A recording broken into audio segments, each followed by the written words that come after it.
So, welcome back to the second session on brain-based learning. In our previous session, we talked about the core principles of brain-based learning. We also discussed how as teachers it is of importance to us how we can make use of the understanding of brain-based learning, how the brain learns to make our classrooms more effective. Today what we are going to discuss is that we are going to look at the theorists, the scientists who actually worked on the brain, who worked on what the brain does, how it functions, the structural differences that come up in the brain when they respond or when the brain responds or reacts to certain environment, and how this enriches or depletes the brain cells, how the dendrites, which are key to learning within the brain, how they respond or they react to the environment and the various simulations and situations that are created for them. We start off by looking at Marion Diamond, one of the earliest scientists who worked on neuroanatomy. She worked on animals actually, and her take was that there is a structural difference that can be detected in the cerebral cortex of animals when they are exposed to different levels of stimulation in the environment. What she found is that young animals, when they are placed in an enriched environment, they actually show a stronger development of the brain. The brain cells and the dendrites within the brain cells, they become really enriched, which makes the brain development better, stronger. What Diamond actually did was she worked with animals at different age groups. She started off by working with animals which were weaned and put these animals in a very enriched, in a very positive environment to see how the brain is affected. And there the detection or the finding was that these animals developed measurable changes in the cortical morphology. The cortex actually got affected positively. They moved on to looking at animals that were not even weaned, much younger animals. Again, the response or the finding was that a positive environment with a very, very positive stimulation helped the dendrites become stronger. The question then was, does this impact only growing animals, or is this impact seen even in adults? The experiment moved on to looking at adults or older animals, animals of a higher age, and again the impact was similar. What it says to us is that unlike those animals who are brought up, who are raised in an impoverished environment where there is a lack of affection, there is a lack of positivity, then compared to the animals that are in a very positive, in an enriched environment, we find that the two kinds of animals, these two study groups show different levels of brain growth. Very, very important for us as academicians, as educationists, as teachers is to understand that our students who come to us, they come from various environments. When they reach the classroom or when they reach us, we need to be sensitive and mindful of this to know and to understand that it's not a barrier really. Even if they come from heterogeneous backgrounds, they come from environments which are different from each other. Their brain development would have been at different levels. There is always a scope to nurture them, create an environment which will help them to actually thicken those dendrites, which help the cortex region to become stronger, more powerful, and therefore more open to learning. Let's look at the next person who came in, and we will look at now Howard Gardner.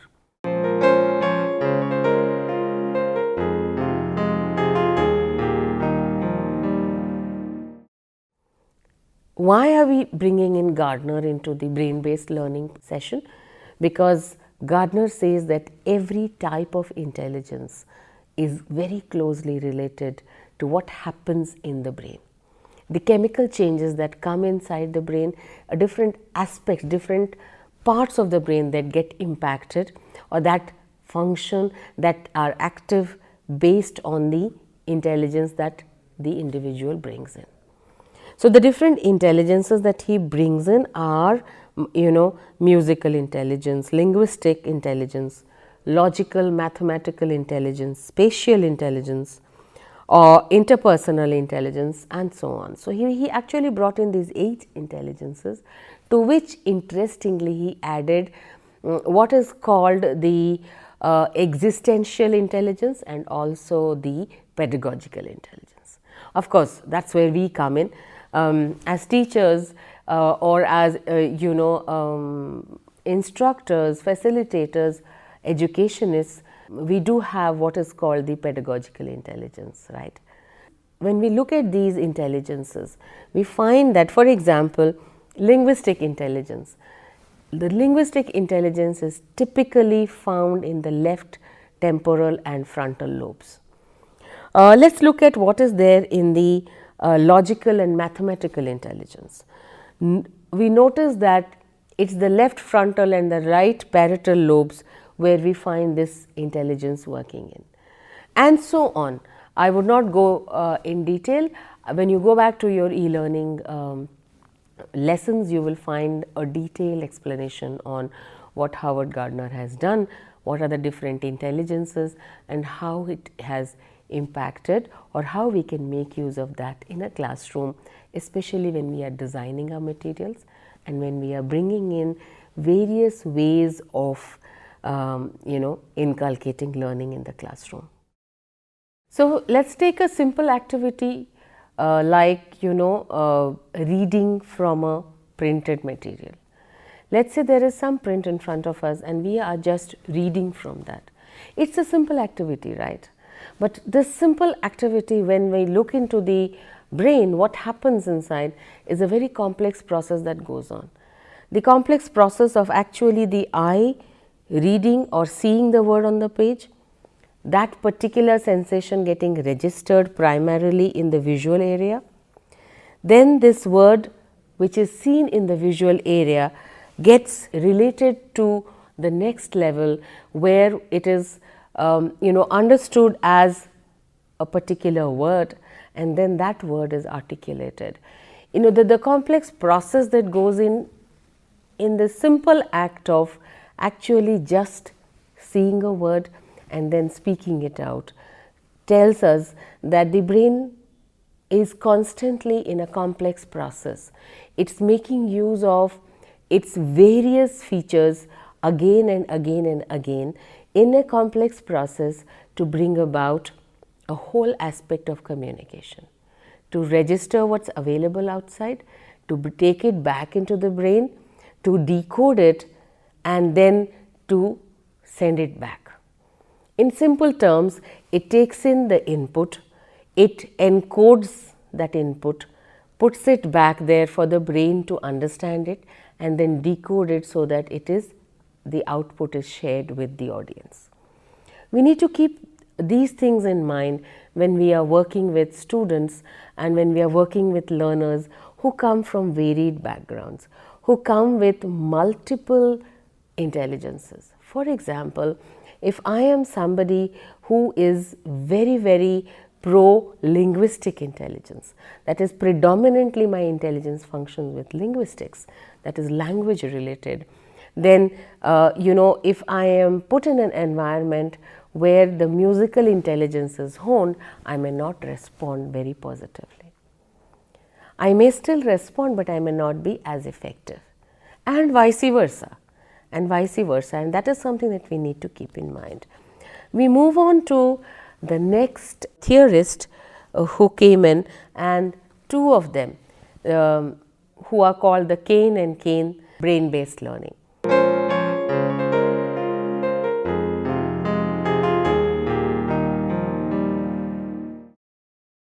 So, let us look at Canaan Canes principle, which is a very robust principle that has come up.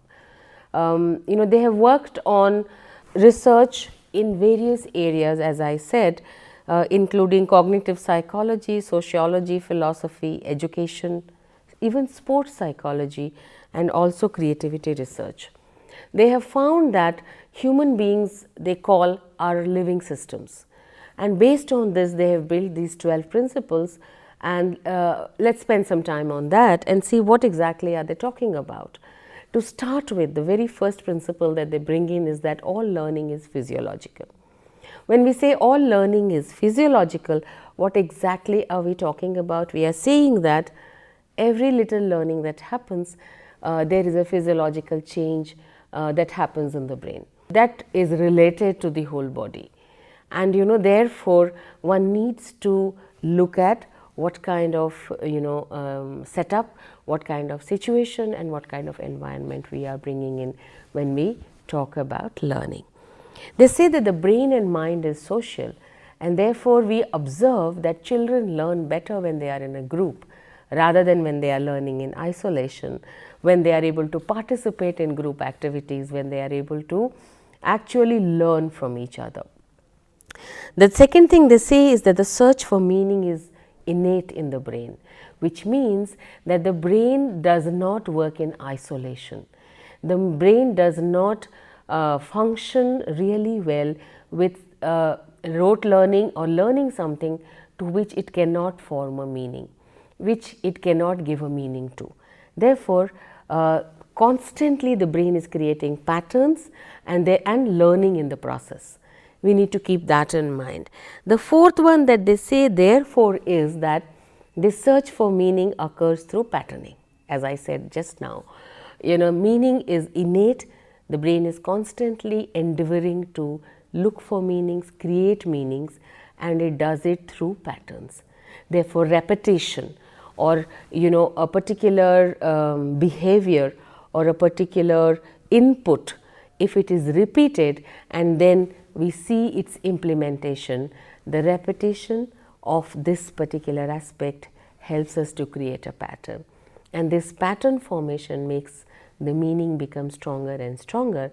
And as we said in the earlier session, the brain, the learning is physiological, so the dendrites become thicker, making this learning even more powerful. The fifth part that they say is, when this patterning happens based on emotions. Emotions are very, very critical to patterning. When we say emotions are critical to patterning, what exactly do we mean? So one can look at how one creates positive emotion in the classroom, how one creates a happy environment in the classroom, whereby the emotions are not depleting.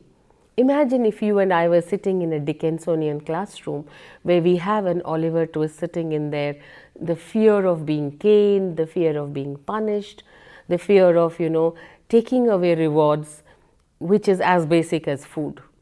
Definitely the learning that happens over there is a very impoverished learning. Vis-a-vis an environment where there is a lot of camaraderie, there is a very positive environment with positive reinforcement happening from the teacher, creates a much more positive learning situation. What happens again is very important, which they have brought out, is that why do we require to do all these things? Because the brain does not learn just in parts.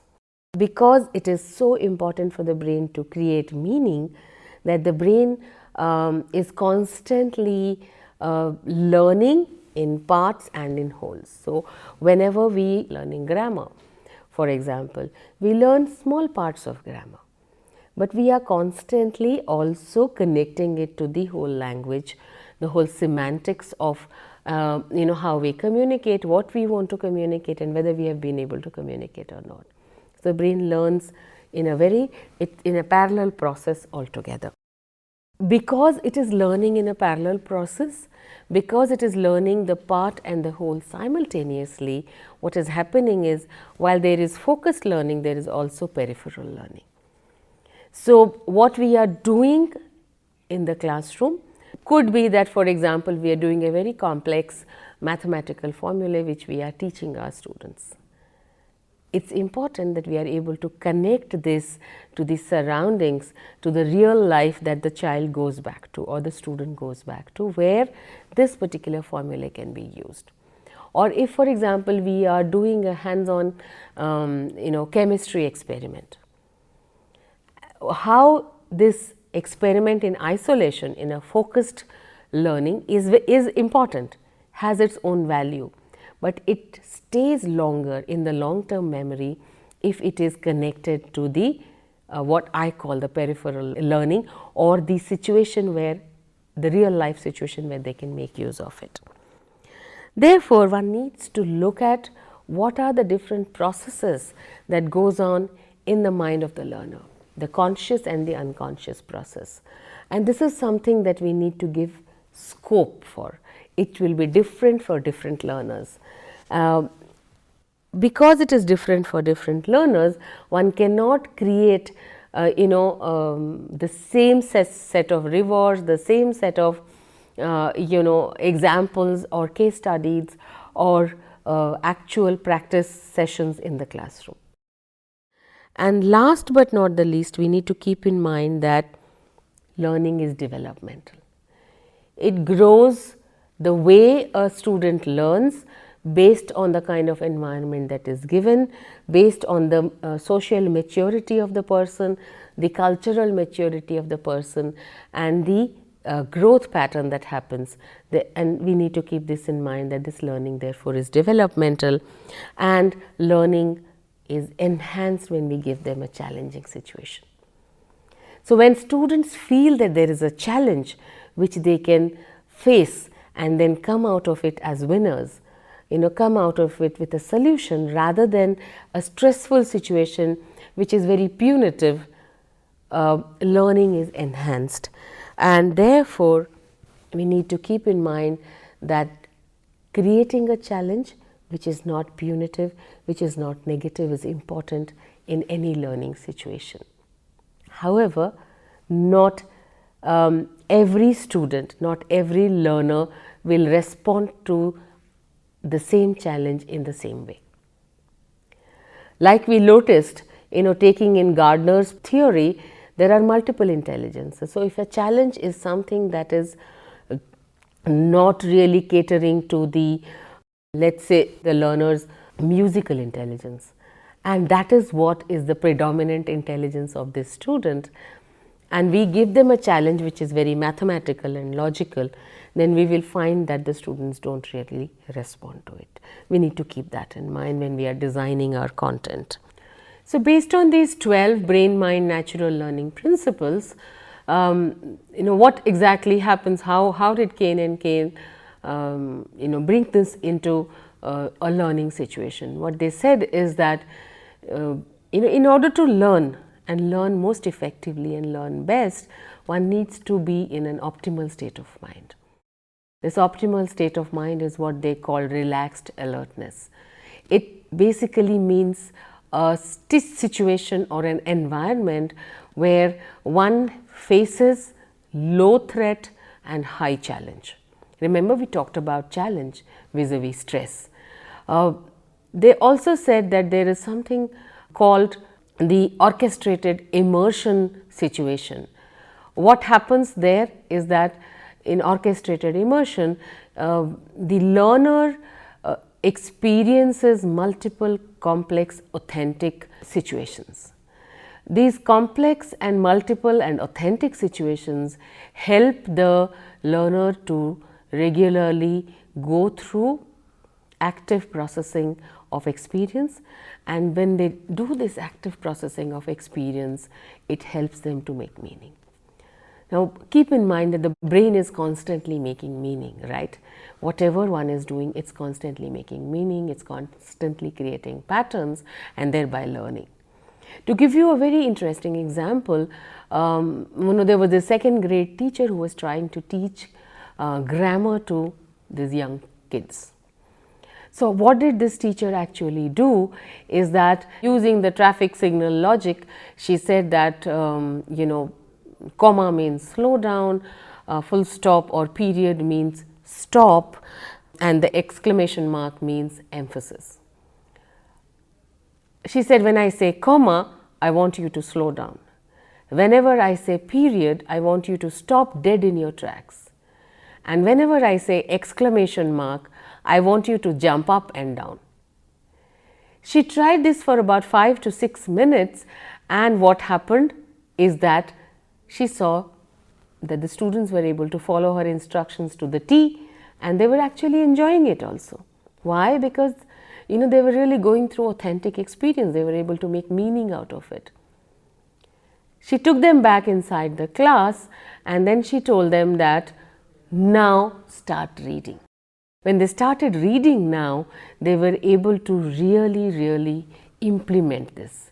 They slowed down when there was a comma, they paused when there was periods or full stops, and they used emphasis at exclamation points. So this is one of the examples of how we can make use of the natural learning principles, the 12 brain-mind natural learning principles of Canaan Canes.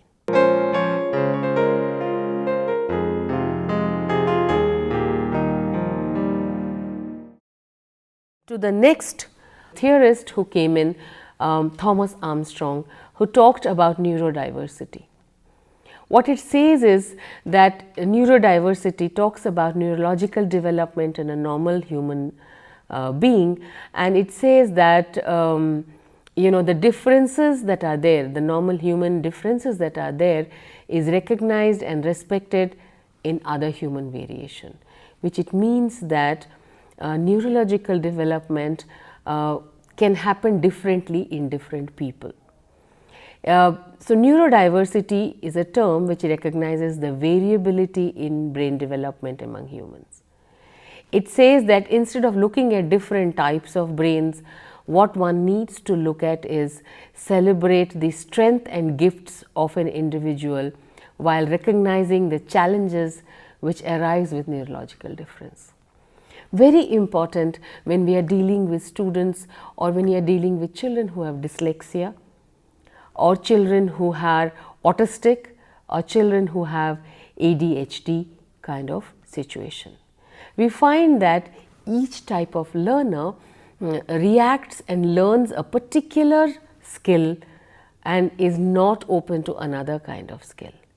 So we find that, for example, dyslexics can be seen in terms of their visual thinking ability and their entrepreneurial strengths. They are much better at visual thinking rather than auditory thinking. Okay? So when we bring in this neurodiversity into the classroom, and when we are able to make use of it in the classroom, it really has a very positive impact in the way we facilitate our sessions. We have been talking about emotions, which the Canaan Canes very comprehensive way put it down that emotions are important. Candace Pert, who worked on this, she actually changed the way scientists understand the mind and body condition. She said that understanding the way emotions function as a regulatory system in the body is important, because what happens is that the neurotransmitters called peptides carry emotional messages. As our feelings change, this mixture of peptides travels throughout our body and the brain. They are literally changing the chemistry of every cell in our body. And I can't repeat it multiple times and can't repeat it enough, the importance of having a joyful classroom. The importance of actually understanding how a happy learner learns better, learns more effectively, and learns for long-term memory. What stays in the short-term memory is not really very useful in the long term, because learning there is not assimilated. It does not become part of the system of this individual to be able to make use of outside the classroom situation. So we talked about these theorists, and we found that each one of them has worked very powerfully and very critically into understanding how the brain needs to be nurtured and how the brain learns, and therefore how it can be used, how this learning and these findings can be used to make our teaching much more effective.